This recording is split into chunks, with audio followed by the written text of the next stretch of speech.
बिस्मिल्लाहिर्रहमानिर्रहीम। अस्सलाम वालेकुम। उम्मीद है आप ठीक होंगे, खैरियत से होंगे। तैयब लोच आपकी खिदमत में फिर से हाजिर है।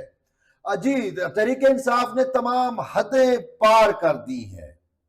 वो जो रियासत की एक हद होती है तमाम शहरियों पे, तमाम पॉलिटिकल पार्टियों पे, उससे भी उसने क्रॉस कर लिया है।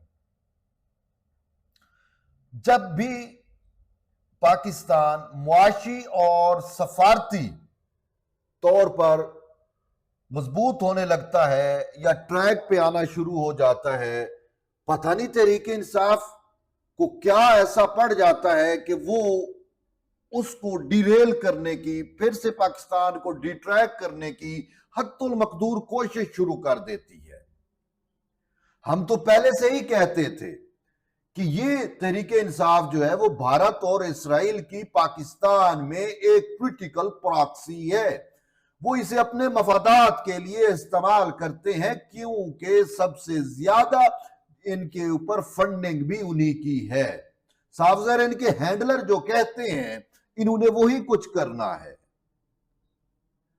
इस हवाले से हमारे रियासती जो रियासत के पास जो सबूत भी हैं, इवन के केसेस हुए, रजिस्टर्ड केसेस हैं, इलेक्शन कमीशन के अंदर ये चीजें मौजूद है कि भारत और इसराइल किस तरीके से जो है वो तहरीक इंसाफ को सपोर्ट करता है, किस तरीके से उनकी फंडिंग आती है, कौन कौन से अकाउंट से और कैसे आती रही, ये सब रिकॉर्ड मौजूद है। फिर भी ठीक है, जमहूरियत है, खैर है, बर्दाश्त करते रहे। जमहूरियत के अंदर इजाजत है भाई, कोई मसला नहीं है। एहतजाज सबका आईनी हक है, कानूनी हक है। अगर थोड़ी बहुत रियासत की साइड पे कोशिश भी होती तो अदालत सहूलतकारी करती रही, ओके, बर्दाश्त कर गए।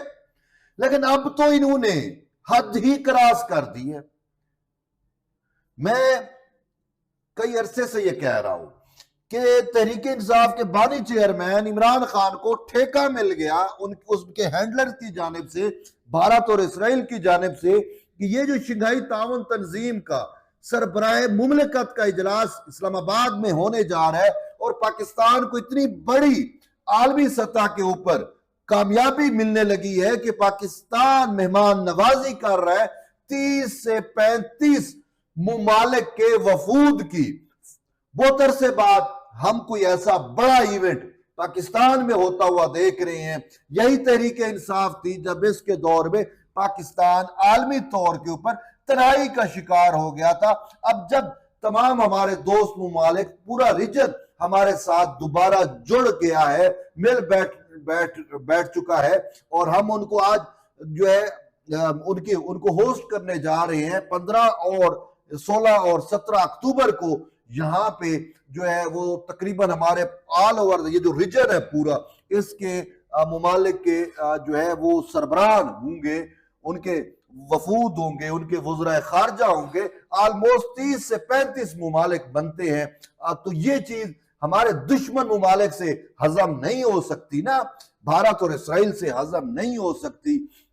तो उन्होंने तहरीक इंसाफ को टास्क दे दिया, इमरान खान को टास्क दे दिया, ठेका दे दिया उसके हैंडलर ने कि आपने जो है फितना फशार करना है किसी तरीके से। इतने बड़े जो मल्टीलैटरल इंटरनेशनल इवेंट होने जा रहा है, जो रीजन का, इस पूरे रीजन का सबसे बड़ा इवेंट है, इसको आपने किसी तौर पे डीरेल करना है। तो तभी जो है वो इस्लामाबाद डी चौक उनका जो है वो मरकज बन गया। फितना इंतशार डी चौक से ही शुरू हुआ था, अब फिर उसी डी चौक पे आ रहा है। और हमारी दुआ है, हम रियासत को ये कह रही हैं कि यही डी चौक जो है इसका जो है वो आखिरी जनाजा गाह बने, फितना यहां से उठ जाए। सिंपल सी बात है। देखें इन्होंने क्या हद क्रॉस करी, रियासती हद क्या क्रॉस करी, वो देखें गौर से। मैं अब बैरिस्टर सैफ है, मुशीर खैबर पख्तूनख्वा हुकूमत, सरकारी ओहदेदार, टीवी चैनल्स पे इंटरव्यू देते हुए कहता है कि हम भारतीय वजीर खारजा जयशंकर से ये रिक्वेस्ट करते हैं कि वो डी चौक पर वो हमारे एहतजाज में आए, बैठे, खिताब करें। अब जयशंकर वो आ रहे हैं पाकिस्तान में, शंघाई ताउन तंजीम के इजलास में शिरकत के लिए। चूंकि भारत भी एससीओ का मेंबर है तो वो इनकार नहीं कर सकता, सिंपल सी बात है, उसने आना है। ठीक है, मोदी की जगह जयशंकर आ रहा है, तो तहरीक इंसाफ के चूंकि मेन हैंडलर मोदी है, इंडिया है, तो उन्होंने अपने हैंडलर को इनवाइट किया, क्या देखें डी चौक में हमारे एहतजाज में आए, हमारे वर्कर से खिताब करें और दुनिया को बताएं कि पाकिस्तान में जमहूरियत कैसी है। वो भाई जमहूरियत है तो ये कुछ आप कर रहे हो, अगर जमहूरियत ना होती तो आप, बस मैं क्या कहूं। उनको इनवाइट किया इन्होंने कि आप आए हमसे खिताब करें। अब क्या है कि उनके हैंडलर अब ये खुद टीवी चैनलों पे बैठ के ब्रिस्टर साहब तस्लीम कर रहे हैं कि जयशंकर मोदी इंडिया वही हमारा हैंडलर है और उन्हीं को खुश करने के लिए और है, और उन्हीं को हम कहेंगे कि आके विटनेस करें, देखें कि हमने कितना बड़ा मेला सजा रखा है, किस तरीके से हम पाकिस्तान के खिलाफ जो है वो फित्र और इंतशार बर्पा किया हुआ है। अगर आप इंडियन टीवी चैनलों को देख लें, इंडियन मीडिया को उठा के देख ले, मैं इसराइली मीडिया की बात नहीं कर रहा, time of Israel, Jerusalem post जो कुछ लिख रहे हैं वो तो आपके सामने है। आप इंडियन मीडिया, ये आपके पड़ोस में है, चलो जबान भी आपकी और इंडिया की और हमारी एक ही है ना, समझ आती है, देख लें वो क्या लिख रहे हैं, वो क्या कह रहे हैं, कितना जश्न मना रहे हैं। वो बरमला कह रहे हैं कि भाई ये हमारी भारतीयों की जो फंडिंग है वो कारगर हो रही है, और पाकिस्तान जब इतना बड़ा शंघाई ताउन तंजीम का जो है वो इजलास होस्ट करने जा रहा है तो तहरीक इंसाफ और हमारे जो प्रॉक्सी है वो उसको किस तरीके से नाकाम बनाने के लिए जो है वो एक्टिवेट हो चुकी है। इस हवाले से मैंने जिससे भी बात की उन्होंने कहा कि ये आखिरी हद है, अपने दुश्मन मुल्क के वजीर खारजा को अपने एहतजाज और प्रोटेस्ट में इनवाइट करना और उसे कहना कि हमारे वर्कर से खिताब करो, तो उसका क्या मतलब है? यही है ना कि वर्कर से या तो खान खिताब करता है या जयशंकर खिताब करेगा, सिंपल सी बात है। चूंकि खान जयशंकर की प्रॉक्सी, खान इमरान खान प्रॉक्सी मोदी की, तो अब हैंडलर जब बराह रास्त पाकिस्तान में है तो फिर हैंडलर क्यों ना खिताब करें, तभी तो इन्होंने इनवाइट किया है ना। अब रियासत को देखें, रियासत को अब सख्ती से इनसे निमटना होगा। ये फशार है, ये इंतशार है, सिर्फ ये नहीं। देखिए ये जो एहतजाज लेके आ रहे हैं, मैंने खैबर पख्तूनख्वा में कल एक दोस्त से बात की तो उन्होंने तो बरमला कहा कि इसमें जो है वो तालिबान, दहशतगर्द, ट्रेंड याफ्ता अफवान वो शामिल हैं इसमें। वो अली अमीन गंडापुर की आपने फुटेज भी देखी होगी जिसमें वो गन का इशारा कर रहा है कि मार देना, फड़का देना।